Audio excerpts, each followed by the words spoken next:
Many people are getting the tap on the shoulder these days to open up to their subtle gifts and to expand their perception to seeing, feeling energy, to channeling, clairsentience, clairvoyance, clairaudience, intuitive knowing, psychic dreams. So it can be really overwhelming when all of a sudden your perception expands. It's also really exciting because I think part of you can tell that if you open up to this and really learn to be masterful with it, it could really change your life for the better. But it can also be scary. I'd love to share a few examples of uncomfortable things that have happened to my friends and colleagues when I reached out on Facebook to ask them what kinds of experiences they had when they started to open up to their subtle gifts. I'm Natalie Kent, and I started channeling Arcturians about a year ago, and now I channel all sorts of collective beings out there, but that wasn't my life before. Before I was a business coach, and before that I worked in corporate in an office. And my life completely changed when I got tapped on the shoulder, so to speak, by the Arcturians saying, hey, this is why you came here, remember your mission. Hi there, this is Daniel John Hanneman. I am an intuitive energy healer, among other things, with Your Sacred Purpose. So when I first started channeling and opening up my other perceptions, so to speak, there were some very challenging times, and probably the biggest challenge, and one that is ongoing for me, is actually seeing the being behind the body. So when you start to see the energy that is inhabiting human body, you can learn things and see things that perhaps you don't want to see. That is really tricky when that happens, and sometimes it has definitely made me want to just not see, like, close that off please, I want to go back to my simple life and just seeing this plane. So once you see, you can't unsee. The worst thing about it was just that I didn't feel I had any supports. I didn't feel like I really had a whole lot of people to connect to. I had a little bit, but I didn't really have a deep support system to help me with the sense of being able to just feel like I'm so open and so just psychically melting from the matrix that I had been in, that I could feel like I could just walk right through walls, and it was unnerving. It was definitely an unnerving experience, and not really understanding what was happening was definitely a challenge for me. I had a while where every night I was sleeping like this, and I would wake up and my arms would be asleep, and I realized it was because my crown chakra was so open that I needed to protect it. I had multiple times where I felt like I was being taken over by malevolent energies while I was sleeping, and needed to really learn how to handle that. So I myself have had quite a learning curve with opening up my subtle perception, and I'm really glad that I continued with it and that I learned what to do.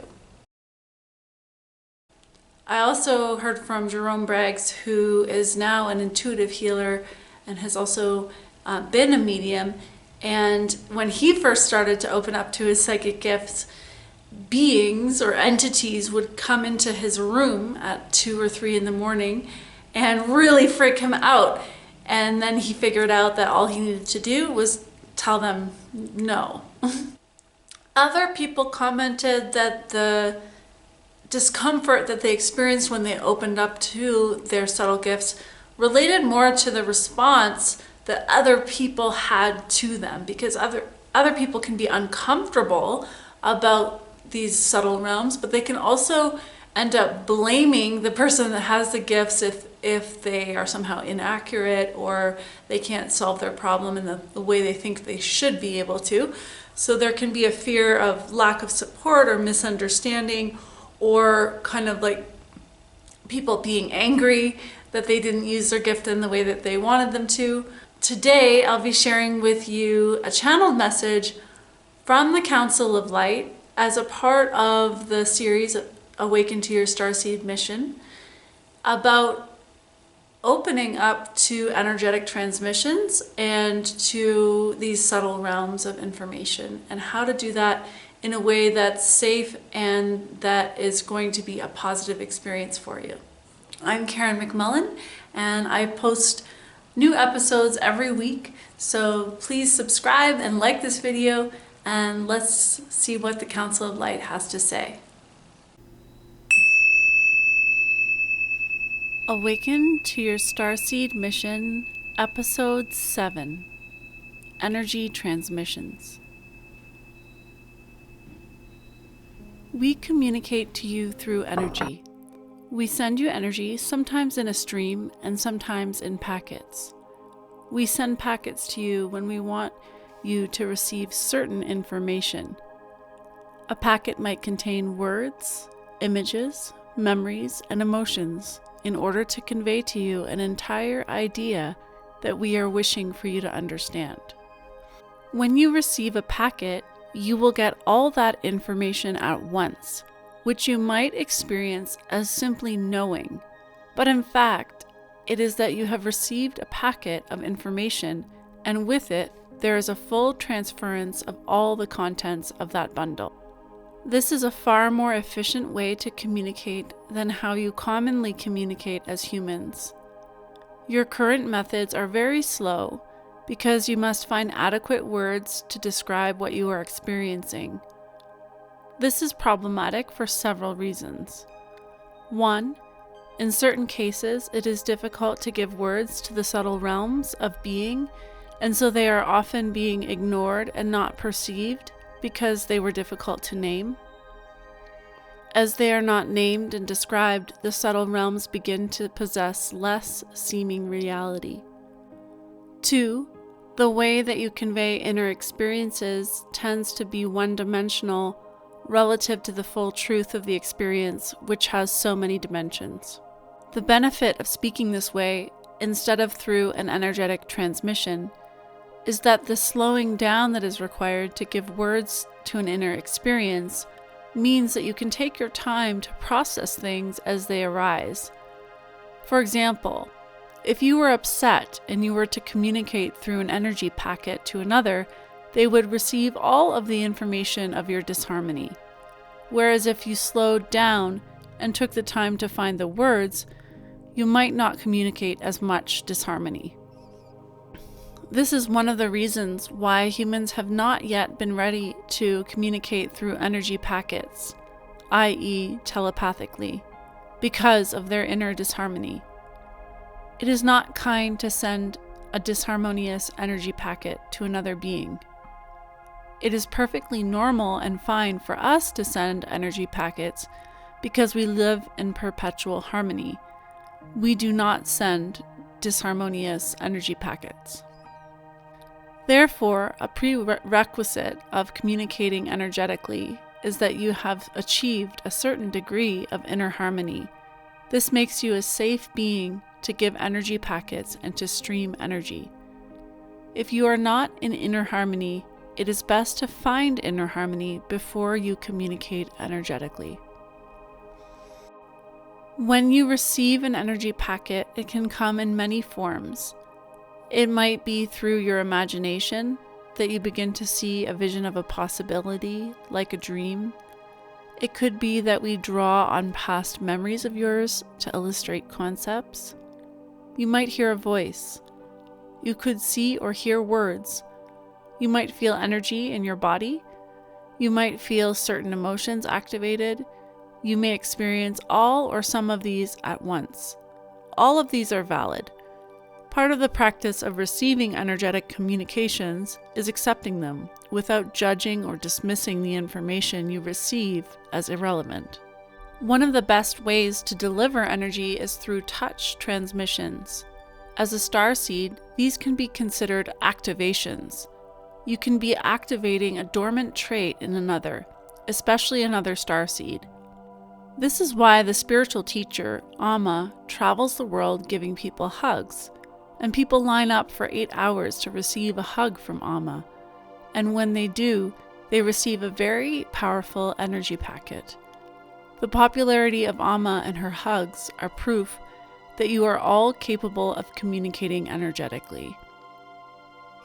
Through touch, you can receive the energy of someone's essence very quickly and directly. This is beautiful. However, it can also be detrimental if you are touching someone who contains a great deal of inner disharmony. This is why we suggest you be discerning about your sexual partners especially. When exchanging energy transmissions through touch with another, it is a prerequisite that there is trust between you. This allows a transmission to take place as it should, consensually. Psychic communication has been abused.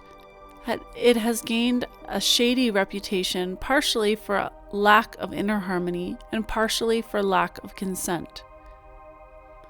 If there is a lack of inner harmony, that will be transmitted. If there is someone who does not wish to be communicated with energetically, then it is important to leave them be. There will be no good achieved. Establishing an energetic connection to give and receive streams of energy or energy packets is a consensual process. There will come a day when this will not be necessary, as you will be in harmony with all other beings and there will be no threat. But we are not at this time now. The now times are warlike, as there is much disharmony. All starseeds are required to proceed in their lives with a sense of discernment and protection about with whom, how, and when they share their energy. This is necessary to operate this way, as a warrior, while you are walking amidst so much disharmony and dysfunction, lest you become disharmonious and dysfunctional yourself by proxy. You can also think of yourself as an energy packet. Your essence contains a certain form of energy that can awaken certain traits or initiate certain aspects in another. You can consider, what was the effect of my essence on those who consented fully to receiving me? This will help you to know and discover more about who you are and your purpose for being, and from there to develop mastery with how you transmit this. You all have an innate awareness of when the essence of who someone is good for you or not. You have all had the experience of listening to someone and feeling as though you do not want to receive the energy packets that they are sending you. It is an uncomfortable moment. You have also had the experience of interacting with a person's communication, let's say by encountering a video of theirs online and beginning to watch it and feeling that the frequencies in that person were not resonating and were not for you. This is all basic energy discernment. You haven't been thinking of this in terms of energy packets, consent, receiving the medicine of another's essence, or that another's essence might not be good for you. We are providing you with another lens to look at your interactions. As a starseed, you are an energetic communicator. This is your innate ability. You communicate through energy streaming and energy packets. At this time on Earth, there is too much disharmony to communicate energetically without consent and discernment. Find your tribe with whom you can experiment with all of this, and then do so. Discover what you are capable of with giving and receiving energy communications. This is also the foundational understanding for you to learn how to make direct contact with us or your Starseed clan. One thing is for certain. Your Starseed clan is waiting and ready to communicate with you. They are enthusiastic about making contact with you and have been waiting until your moment of readiness. They have been waiting for your consent. They are exemplifying the importance of consent. You may even have already been approached and asked by them if you were ready and willing to communicate with them, and you may not have been willing yet. Now that you understand that you have an innate ability to discern what beings are good for you or not, and that you can consent to or decline energetic transmissions, you might feel more empowered and comfortable about the notion of communicating with us directly. You will know whether or not any being outside of the 3D realm has your best interests at heart and is or isn't good for you. And if you sense that they are good for you, you then still have a choice whether or not to consent to communication. It's all up to you and within your power to choose.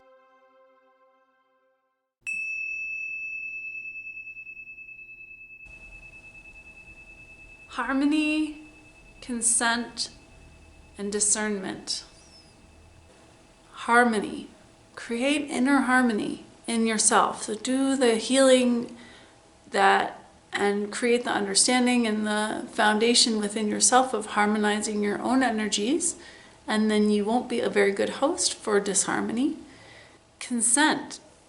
Even if something that is disharmonious comes your way, you do not have to consent to it, and that it's your choice, and you have the ability to discern what is or isn't going to be good for you, and you can trust in your own discernment. Coming back to love is all we can do, really, when our world is in such flux. You know, beings are coming to our planet in droves. I mean, they were always here, but now they're revealing themselves in a bigger way, and there's certainly a lot more attention that this earth is attracting from all sorts of races around the place, and some of those are benevolent, some are malevolent, or somewhere in between. Some are just curious. And so I think when all of that is going down, and in a sense in the energetic realm, it's actually chaos, and for those who can see that realm will know what I mean, is that slowly filtering down into our 3D world, which is in pockets becoming chaotic too. The way that I've changed from opening up my perception and my subtle gifts in this way is, I guess I've become a more expanded version of myself. So I think the number one thing that I come back to is, how can I be more here on Earth, stand firmly as a custodian of this planet, of Mother Earth, say that I'm really here, my conviction for being alive in this body, and for being a beacon of love and for hope of something better. So that's what I call the golden frequency. I'm able to truly be awake more consistently. And that makes all the difference in ability to consciously make impact into the world and just be deeply aware. What I would say to people who've just started to channel or open up to these realms is to make sure, number one, that you are super grounded and connected to the earth and to nature, and that you do that every day. My experience with overcoming some of the more negative aspects of opening my subtle perception has been that just by being in my body, coming back to breath, earth connection, energetic clearing, I've been able to dispel any kind of negative energies. So doing a meditation or just really getting grounded in presence, when you're really physically present, you're not a host for anything to take you over. So that was a very easy and comforting thing to learn. I would suggest being grounded, and that's actually the focus of our next episode, is about establishing a really strong earth connection. So I really look forward to sharing that with you. If you liked today's video, please like and subscribe and comment. I always love to hear from you, and I do like to respond to anyone that does write. So until I see you again, take care, and I look forward to meeting you in the next episode.